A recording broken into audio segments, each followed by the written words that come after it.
অনুষ্ঠানে উপস্থিত হয়ে অনুষ্ঠানকে সাফল্যমণ্ডিত করেছেন তাদেরকে উদযাপন কমিটির পক্ষ থেকে জানাচ্ছি আন্তরিক অভিনন্দন ও কৃতজ্ঞতা। আপনাদের সুখী সুন্দর জীবন ও সুস্বাস্থ্য কামনা করে আমার বক্তব্য শেষ করছি।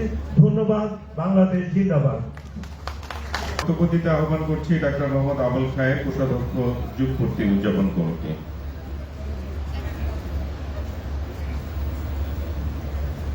প্রিন্সিপাল, ভাইস প্রিন্সিপাল, শিক্ষক, চিকিৎসক, started in a to create অনুষ্ঠানের স্নাতক সভাপতি, উপস্থিত মঞ্চবিষ্ট বাংলাদেশের বিশিষ্ট চিকিৎসকবৃন্দ, আমার সামনে শিক্ষার্থী ভাই বোনেরা, আমাদের ছেলেমেয়েরা, আসসালামু আলাইকুম। আমরা তো রাজনীতি করি, বক্তৃতা দিলে কিন্তু অনেকক্ষণ সময় লাগবে। এত সময়, এত ধৈর্য আজকের জেনারেশনে কিন্তু নাই। আমরা যখন ছোটবেলায় বক্তব্য শুনতাম পল্টন ময়দানে, তখন আউটার স্টেডিয়াম যেটা আছে এখন এটা ছিল না, খোলা মাঠ ছিল। ঘন্টার পর ঘন্টা ভাষা নেই, শেখুর রহমান, মুজাফর আহমদ, তারপর আরো ছাত্র নেতা নুরুল সিদ্দিকী, শাহজাহান সেরা, এদের বক্তব্য শুনেছি ঘন্টার পর ঘন্টা। তো এখন আমাদের বাচ্চাদের, আমাদের ছেলেমেয়েদের এখন এই বক্তব্য পেঁচাল শোনার সময় আর নাই। সুতরাং আমি খুব অল্প করে কথা বলার চেষ্টা করব। যে আমার নিজের সম্বন্ধে বলি, আমি আমার যে কটা আল্লাহর রহমতে কোনো কিছু আল্লাহর ইচ্ছা ছাড়া হয় না, প্রথমেই ক্ষমা চেয়ে নেই, বলতে পারে আমার হাত দিয়ে আল্লাহ তাআলা যে কাজগুলো করিয়েছেন এই জগৎকাল, তার মধ্যে যে কটা কাজ আমার মনে আছে এবং আমার ভালো লেগেছে, সেগুলো হলো তার মধ্যে এই হসপিটালের অন্যতম একটা। এখন তোমার যদি এখন যদি অনেকে বলেন আর কোনটা কোনটা করছিলাম, আমি আরো বলতে পারি। যেমন যারা রমনা পার্কে হাঁটতে যান মাঝে মাঝে, এগুলো সমস্ত কাজগুলো কিন্তু মানবিক কাজ। যারা রমনা পার্কে হাঁটতে যান দেখবেন ওখানে গেলে অনেক বয়স্ক মহিলা আছে, পুরুষ আছে, সাধারণত আছেই। তো আমি যেতাম এই 1978 সাল থেকে 2006 পর্যন্ত আমি রেগুলারলি পার্কে আমি যেতাম। এর মধ্যে আমি একবার মেয়র হয়েছি, মন্ত্রী হয়েছি। তো ওখানে আমি একটা মানবিক দিক দেখলাম যে পার্ক থেকে বেরোয় একজন মানুষ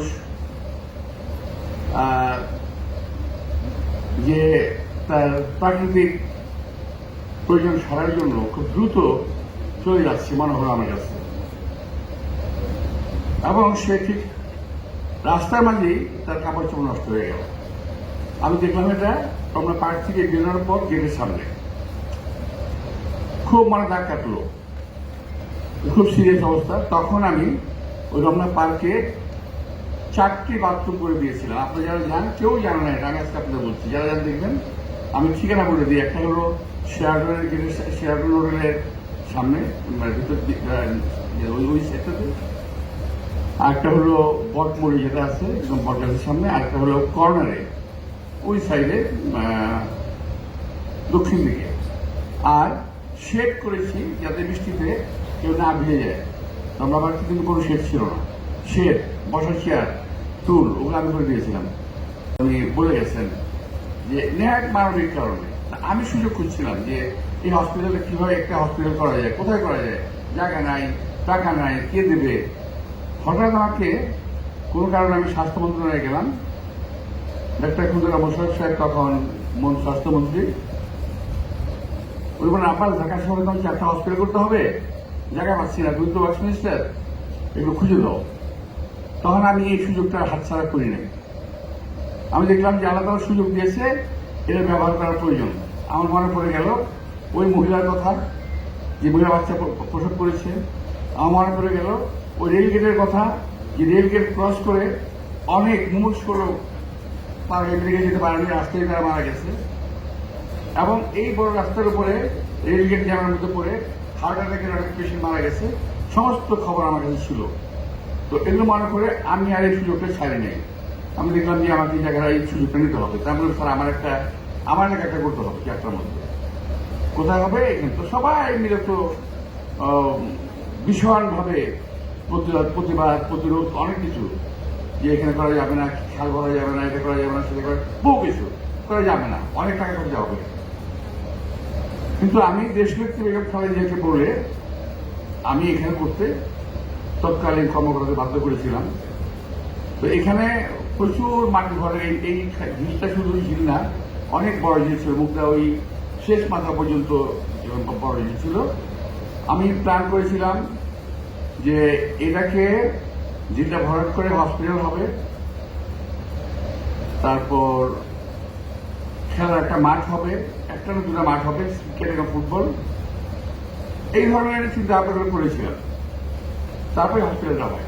যাই হোক, অনেকে আমি আজকে দেখলাম যে আমি একটা নির্বাচনী ইশতেহারের মধ্যে দেখলাম একজন বলেছেন যে আমরা ওই মাঠের ওই জায়গায় কি করব, ওই ব্যায়ামাগার করব।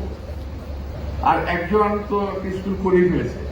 আমি স্কুলের বিপক্ষে না, আমি ব্যায়ামাগারের বিপক্ষেও না, কিন্তু আমার কথা হলো যে মাঠ তৈরি করলাম এই এলাকার মানুষের জন্য, সেই মাঠটা নষ্ট করে ব্যায়ামাগার, সেই মাঠটা নষ্ট করে স্কুল কেন? আমার কথা হলো সেটা। আমি শিক্ষার বিপক্ষ নই, আমি ব্যায়ামাগারের বিপক্ষ নই।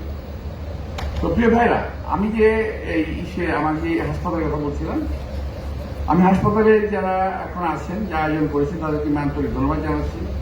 অন্তত একবার হলে স্মরণ করেছেন যে এটা দেশনেত্রী বেগম খালেদা জিয়া মৃত্যু স্থাপন করেছিলেন, এখানে আমিও ছিলাম, এখানে আমার স্বপ্ন ছিল।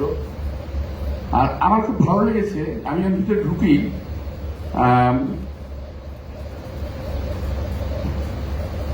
আমি আল্লাহ তাআলার কাছে শুকর করছিলাম যে এই হসপিটালটি প্রতিষ্ঠা হয়েছে, এখানে আমার সম্পৃক্ততা আছে, এটা ভেবে আমি আল্লাহ তাআলার শুকর গুজার করছিলাম যে একটা ভালো কাজ বলে বলছি। এরপর একটা কাজ আমার হাতে হয়েছে, অত্যন্ত একটা আশ্চর্য লাগে, আমার নিজে গেছে আশ্চর্য লাগে।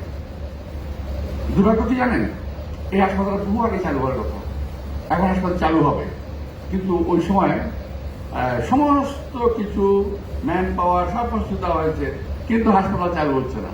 কেন? দেশনেত্রী বেগম খালেদা জিয়া উদ্বোধন করেছে। কিন্তু দুর্ভাগ্য আমার এলাকার লোকের এই চিকিৎসা সেবা থেকে বঞ্চিত হলো। দেখেন, শিলগাঁয়ে একই দিনে আরেকটি কমিউনিটি সেন্টার উদ্বোধন করেছিল দেশনেত্রী বেগম খালেদা জিয়া। ওই সময়কার বাজেট ছিল 2 কোটি টাকার মতো, ওই সময় 2001 সালে, 6 সাল।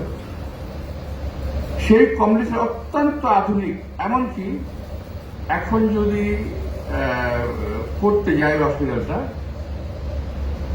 ওই কমিউনিটি সেন্টার, এই অত্যাধুনিক হসপিটাল করতে পারবে না। ওটার ডিজাইনও আমি করেছি, দেখিয়ে দিয়েছি, আমি তো করি নাই, আমার ইচ্ছা মতো হয়েছে। এই হসপিটালের ডিজাইনটাও যখন করে আমাদের ইঞ্জিনিয়াররা করে, ওই ডিপার্টমেন্ট হেলথ ডিপার্টমেন্টের ইঞ্জিনিয়াররা যখন করে, তখন কিন্তু আমি নিজে তত্ত্বাবধানে হসপিটাল ডিজাইনটা করেছিলাম, এই হসপিটাল এবং মেডিকেল কলেজে। তো ওই কমিউনিটি সেন্টার কিন্তু আজও চালু হয় নাই। যারা ক্লিনিকে থাকেন তাদেরকে দেখবেন যে এখন আমি ওই দিন হিসেব করে দেখলাম ওই কমিউনিটি সেন্টার এখন করতে প্রায় 12 থেকে 15 কোটি টাকা লাগে, ঠিক করতে থাকে, করা যাবে না। তো যাই হোক, তো প্রতিহিংসার বসে উঠতে হয়ে নাম মুছে ফেলা যাবে, কাজ তো মুছে ফেলা যাবে না, এই হাসপাতাল তো মুছে ফেলা যাবে না। এই হাসপাতাল যতদিন থাকবে, যদি এটা আমাদের ধর্মমতে সদকায়ে জারিয়ার মধ্যে যদি পড়ে থাকে, দেশনেত্রী বেগম খালেদা জিয়া ওটার পুরস্কার পেতেই থাকে। আমি আলাদা কাছে আশা করবো আমি ওটা পুরস্কার পেতে থাকি। তো আমি চেষ্টা করেছিলাম। যাই হোক, তো আজকে আরেকটা জিনিস বলে যাই, একটা ছোট্ট একটা গল্প বলে শেষ করে দিই। হ্যাঁ, রংপুরে গেলাম বহুদিন আগে, দেশনেত্রী বেগম খালেদা জিয়া, আমি তো এর মধ্যে গেছি ওখানে, তো বক্তারা সব বক্তব্য শুনছে, তো আমি বক্তব্য দিয়ে এসে ম্যাডামের সামনে বসলাম। বসে অনেক বলে, ম্যাডাম এরপর তো আপনি বক্তব্য দিবেন, বক্তব্য কিন্তু সাবধানে দিয়েন। কেন, কি হয়েছে? ওই ম্যাডাম এরা তো কিছু হয়, কিছু বোঝে না, অথবা ওরা আপনাকে আমাদেরকে সমর্থন করে না। কিভাবে বুঝলাম? ম্যাডাম আমি এত বক্তৃতা দিলাম, খুব ভালো বলছি খারাপ বলছি, এটা কেউ তালিও দেয় না, গালিও দেয় না। এটা কেউ তালিও দিল না, গালিও দিল না, কি মহা মুশকিল। আমরা তো অডিয়েন্স দেখে বক্তব্য রাখি, তো আমরা ফেস রিড করার চেষ্টা করি আমরা। আজকের আমার এখানে এসে মনে হলো যে আমার কয়েকজন রাজনৈতিক কর্মী ছাড়া তালে দেওয়ার কোনো লোক পিছনে নাই। আমি অনেক খেয়াল করলাম যে আমার অনেক বক্তব্য রেখেছে এখানে, আমিও দিলাম, তো তখন মাথা ছেড়ে কথা বলতে হবে। তো আমি দেখলাম যে পিছন থেকে কেউ দাঁড়িয়ে না। তো এটা হলো কি জানো, এটা জানি এটা অভ্যাসে বার হতে পারে, কারণ দীর্ঘদিন অরাজনৈতিক প্র্যাকটিস চলাকালীন কারণে এটা হতে পারে। তো যাই হোক, আমি যারা নাকি এই কলেজের সঙ্গে সম্পৃক্ত, এই কলেজ থেকে যারা পড়াশোনা করে পাস করছে, আমি আশা করি তারা ভালো করবে আগামীতে। এবং যদি আমার কোনো সহযোগিতা করার কখনো প্রয়োজন হয়, যে বিরোধী অবস্থার সহযোগিতার প্রয়োজন, ইনশাআল্লাহ আমি প্রস্তুত আছি। এবং এই হসপিটাল এবং এই কলেজের ছাত্র ছাত্রীরা আমার সবাই সন্তান তুল্য। আমি তাদের সকলে ভবিষ্যৎ মঙ্গল কামনা করি এবং তারা যেন উত্তরোত্তর ভালো করে। আমার শুনে খুব ভালো লেগেছে যে এই কলেজ এখন ঢাকা মেডিকেল কলেজের সঙ্গে পাশাপাশি সমান্তরাল অবস্থান করছে, খুব ভালো লেগেছে। যখন শুরু হয় তখন বাধ্য হয়ে ছাই ফেলতে ভাঙা করে কথা আছে না, ছাই ফেলতে ভাঙা খোলা, পিছনে অনেকে জানে না, এটা কিন্তু একটা প্রবাদ বাংলাদেশের। ভাঙা খোলাটা লাগে কখন? ছাই ফেলার সময়, কিন্তু প্রয়োজন এই ছাই পুরা ফেলা যাবে না। তো এই মুক্তা হসপিটালটা অনেক ওই রকম, করোনার সময় যখন কোনো হসপিটাল চিকিৎসা দিচ্ছে না, এই মুক্তা হসপিটাল তখন চিকিৎসা দিয়েছিল। এবং এই মুক্তা হসপিটালে ওই সময়কার ডাক্তারদেরকে আমি অত্যন্ত, যারা ছিল তাদের অত্যন্ত কৃতজ্ঞ। এই মুক্তা হসপিটাল কিন্তু তখন প্রচার এবং প্রসার তখনই লাভ করেছে মুক্তা হসপিটাল, এই করোনার সময় শুরু হয়েছে। যাই হোক, আমি সবাইকে আয়োজকদের ধন্যবাদ জানাচ্ছি, কষ্ট করে যারা ভিডিও সংগ্রহ করেছেন তাদেরকে ধন্যবাদ জানাচ্ছি, যারা কষ্ট করে অপেক্ষা করছো তাদেরকেও ধন্যবাদ জানাচ্ছি। এবং আমি আশা করি অসম্পূর্ণ কাজ যেটা মেডিকেল কলেজ হসপিটাল কিংবা মেডিকেল রয়ে গেছে, ইনশাল্লাহ গভর্নমেন্ট যেই আসুক, এটা কোনো বিষয় না, গভর্নমেন্ট যেই আসুক, যেহেতু আওয়ামী লীগ আসার কোনো চান্স নাই, যেই আসুক আমি আশা করব সেই গভর্নমেন্টের কাছ থেকে আমি কাজটা আদায় করে নিতে পারবো, কোনো সমস্যা হবে না। এই হসপিটালটিকে একটি পূর্ণাঙ্গ হসপিটাল, এই কলেজটিকে একটি পূর্ণাঙ্গ কলেজ হিসেবে আমরা প্রতিষ্ঠিত করতে চাই বাংলাদেশের মানুষে। পরবর্তী পর্যায়ে বিশ্বের মানুষ যাতে এই কলেজের অবস্থান নেয় সেই চেষ্টা আমরা করব। সবাইকে আন্তরিক শুভেচ্ছা এবং ধন্যবাদ। আমরা যেন লাঞ্চটা গ্রহণ করে আমরা যেন সকলের উপস্থিতি যেটা দেওয়া হচ্ছে সেটা ক্যারি করতে চেষ্টা করেন।